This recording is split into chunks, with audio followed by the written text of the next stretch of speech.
ലൈംഗികാതിക്രമ കേസിൽ hazel NDA സ്ഥാനാർത്ഥി പ്രജ്വൽ രേവണ്ണ ഉടൻ കീഴടങ്ങിയേക്കും. അറസ്റ്റുമായി ബന്ധപ്പെട്ട് സർക്കാർ തലത്തിൽ പുതിയ നടപടികൾ ആലോചിക്കുന്നതിനിടെയാണ് പ്രജ്വൽ കീഴടങ്ങുമെന്ന് JDS നേതൃത്വം അന്വേഷണ സംഘത്തെ അറിയിച്ചത്.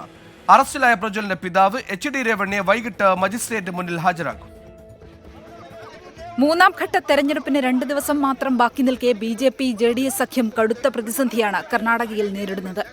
ദേവഗൌഡ കുടുംബത്തിനെതിരെയുള്ള ലൈംഗികാതിക്രമ കേസ് മാത്രമാണ് പ്രചാരണത്തിന്റെ അവസാന ലാപ്പിൽ ചർച്ചാ വിഷയം. ശക്തികേന്ദ്രങ്ങളായ മണ്ഡലങ്ങളിൽ തിരിച്ചടിയുണ്ടാകുമെന്ന ആശങ്കയിലാണ് BJP. വോട്ടെടുപ്പിന്റെ അവസാന ദിനങ്ങളിൽ വിഷയം കൂടുതൽ സജീവമാക്കുകയാണ് കോൺഗ്രസ്.